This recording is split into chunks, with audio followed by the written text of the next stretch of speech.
주님이 모든 것의 근본이요 나의 전부인 것을 알게 하셨으며 세상과 구별되게 하셨고 하나님의 거룩을 사모하게 하셨다.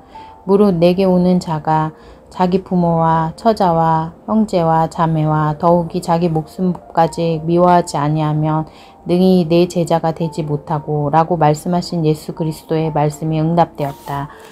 거룩한 행사는 모든 육체적 또는 본성적 정서들을 이기게 하는 힘과 활력을 가지고 있다. 그래서 결국 그러한 육신적인 모든 정욕들을 극복하게 된다. 그리하여 그리스도의 모든 참된 제자들은 부모와 아내나 형제 자매 또한 재산이나 그 밖의 다른 모든 것보다 아니 자신의 목숨보다 더 그리스도를 사랑하게 되는 것이다. 예수 그리스도의 사역의 중심은 십자가였다. 사도들도 오직 십자가만을 전했다. 그리고 그들은 모두 순교했다. 교회사를 통하여 드러난 수많은 순교자들을 보아도 죽음의 공포가 그들을 멈추게 하지 못했다. 굶주린 사자들 앞에서 찬양을 하던 믿음의 선배들의 이야기를 알고 있다.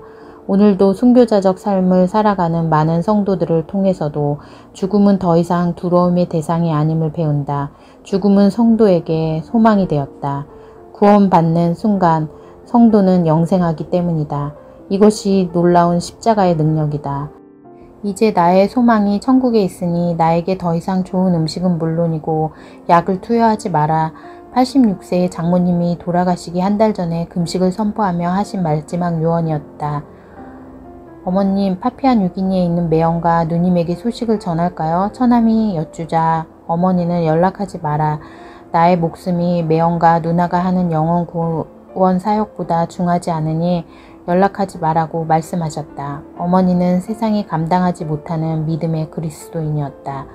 죽음이 임박한 그리스도인들은 이 세상의 삶을 마치면서 천국의 소망 때문에 기뻐할 수 있다. 죽음 앞에서 슬퍼하지 마라.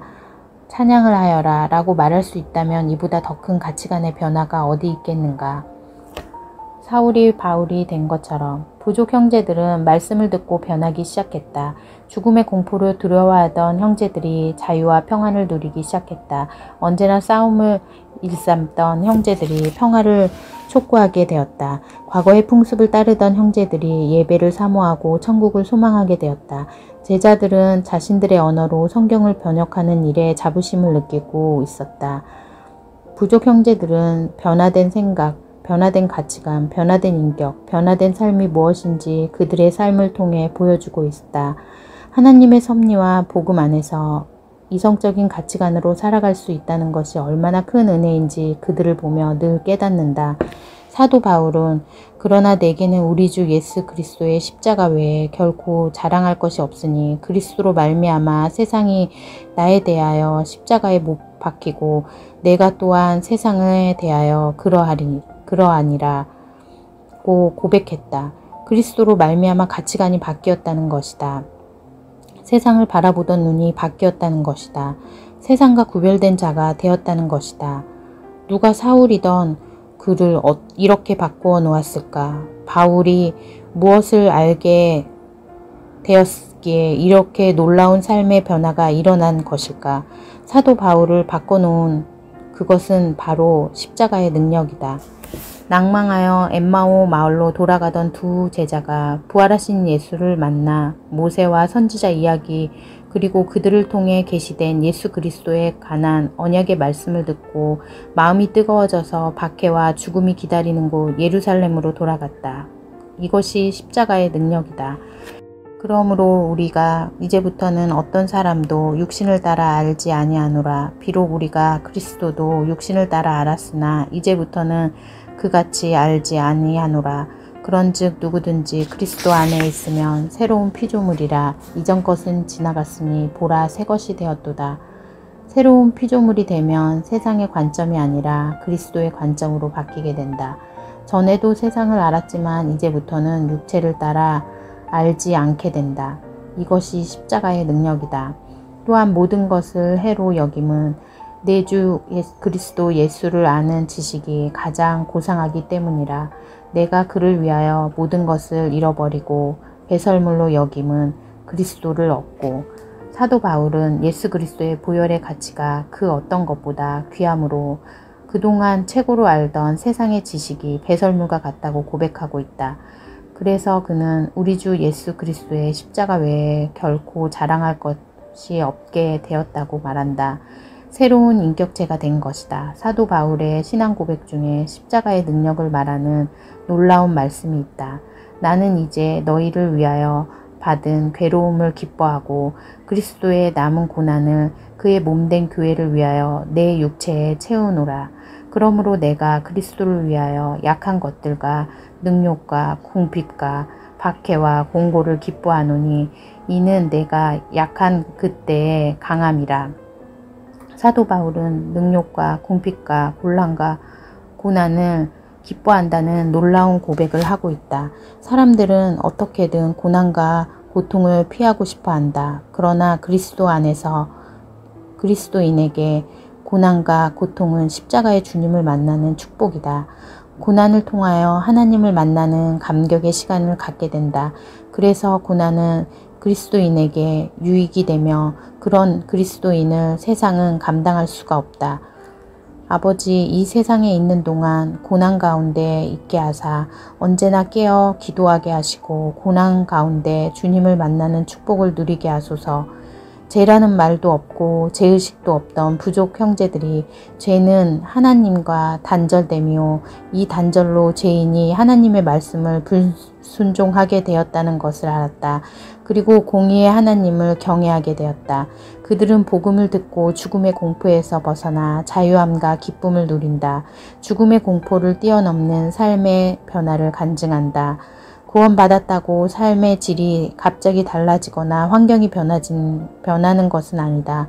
그러나 변화된 가치관과 인격으로 말미암아 복음의 능력이 삶에 나타난다. 그들도 이제 공포의 대상이던 죽음을 영원한 천국에 대한 소망으로 여기게 되었다. 인간은 세상에 태어나 할 일은 하나님을 아는 복을 누리는 것이다. 그런 그리스도인을 세상은 감당하지 못한다. 이것이 말씀과 복음의 능력이다. 십자가의 능력이다. 그런즉 누구든지 그리스도 안에 있으면 새로운 피조물이라. 이전 것은 지나갔으니 보라 새 것이 되었도다. 십자가의 예수 그리스도는 하나님의 최고 영광이다. 십자가의 예수 그리스도는 하나님의 뜻이 이루어진 최상의 기쁨이다. 십자가의 예수 그리스도는 하나님의 의를 온전하게 이루었다. 십자가의 예수 그리스도는 사랑이신 하나님의 언약이 이루어진 최상의 사랑 표현이다. 이 죄인에게 복음을 알게 하시고 그리스도인의 가치관으로 살아가게 하시니 감사하다. 나는 마음이 온유하고 겸손하니 나의 멍에를 메고 내게 배우라. 그리하면 너희 마음이 쉼을 얻으리니. 성령께서는 타락한 부족 형제들의 삶과 문화를 통해 내 안에도 많은 죄의 열매가 있음을 알게 하셨다. 이전에 죄라고 생각도 못하던 죄들이 드러나게 하셨다. 이 모든 죄가 우리가 죄인된 결과임을 알게 하셨다. 타락한 영혼으로 거룩한 주님의 말씀을 전한다는 것이 얼마나 두렵고 떨리는 일인지 알게 하셨다. 제약된 의지로는 이웃을 진정으로 사랑할 수 없음을 알게 하셨다. 너희가 너희를 사랑하는 자를 사랑하면 무슨 상이 있으리요. 세리도 이같이 아니하느냐. 벌거벗었으나 구원받고 변화되어 참된 그리스도인이 된 부족의 형제들을 통해 하나님은 내가 위선의 옷을 겹겹이 입은 영적 원주민임을 알게 하셨다. 죄로 인한 괴로움은 질병이 주는 고통보다 더 크다. 내 죄로 인해 좌절했으나 그 좌절은 십자가의 은혜로 주님을 바라보는 기쁨이 있는 적극적인 소망이 되었다. 의에 줄이고 목마른 자는 복이 있나니 그들이 배부를 것이며 내 안에 재성이 있음을 경멸하게 되었고 하나님의 원하시는 구별된 자가 되기를 사모하게 되었다. 거룩을 사모하게 되었다. 지금도 부족에서 가장 어렵고 힘든 일은 믿음을 지키는 일이다. 조금이라도 주의 일이라는 합리화가 일어나면 재성이 고개를 든다. 아버지, 오직 하나님만을 의지합니다. 응답하시고 인도하여 주시옵소서. 언제나 하나님만을 의지한다고 기도하지만 실제로는 하나님을 전적으로 의지하지 못하는 죄를 범한다. 사역에 필요하다는 합리화가 생기면 기도하면서 하나님을 신뢰하고 의지하기보다는 큰 교회나 이 사역에 동참할 성도를 기대하는 죄를 짓는다. 나는 이런 죄인이다. 믿음을 지킬 능력이 없다. 다른 사람에게는 같은 성령으로 믿음을, 어떤 사람에게는 한 성령으로 병을 고치는 은사를, 아버지 믿음의 은사를 축복으로 허락하여 주소서. 이와 같이 성령도 우리의 연약함을 도우시나니 우리는 마땅히 기도할 바를 알지 못하나 오직 성령이 말할 수 없는 탄식으로 우리를 위하여 친히 간구하시느라. 마음을 살피시는 이가 성령의 생각을 아시나니 이는 성령이 하나님의 뜻대로 성도를 위하여 간구하심이니라. 죽음의 공포가 소망으로 변하고 요즘도 밤에 잠자리에 들려면 왼쪽 가슴에 통증이 느껴질 때가 있다. 아버지, 오늘이 마지막입니까? 만약 오늘이 내 삶의 마지막 밤이라면 잠이 들기 전에 나의 모든 죄를 낱낱이 찾아주시어 기억하게 하소서. 죄인이 잠들기 전에 회개하기를 소망합니다. 오직 죄인의 소망은 천국에서 주 예수 그리스도를 뵙고 천국에 거하는 것입니다. 참으로 우리가 여기 있어 탄식하며 하늘로부터 오는 우리 처소로 더듬기를 간절히 사모하노라. 이렇게 기도하는 이유는 심장 뒤로 넘어가는 대동맥이 정상 지름 2cm에서 이미 혈관벽이 헐어서 3.5cm로 부풀어 있기 때문이다. 그러나 하나님은 놀랍게도 지난 5년간 3.5cm에서 더 커지지 않도록 붙잡고 계시다. 이것은 하나님의 섭리였고 사랑이었으며 은혜였다. 말씀을 통하여 그리스도의 가치관으로 세상을 보게 되었다. 물질은 목적이 아니라 수단이 되었으며 피하고 싶은 고난은 하나님을 만나는 축복과 기쁨의 통로가 되었다. 고난은 우리에게 큰 유익이 되었다. 나는 이제 너희를 위하여 받는 괴로움을 기뻐하고 그리스도의 남은 고난은 그의 몸된 교회를 위하여 내 육체에 채우노라.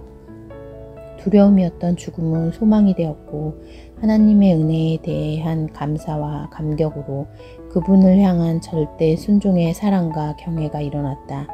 고난을 기뻐한다는 사도 바울의 고백이 가슴 깊이 이해되었다.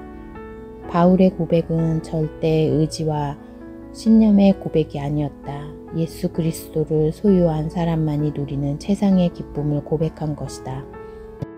나의 간절한 기대와 소망을 따라 아무 일에든지 부끄러워하지 아니하고 지금도 전과 같이 온전히 담대하여 살리든 죽이든 내 몸에서 그리스도가 존재하게 되게 하려 하나니 이는 내게 사는 것이 그리스도니 죽는 것도 유익함이라. 이것은 세상의 가치관으로는 알지 못한다. 그래서 기적이다.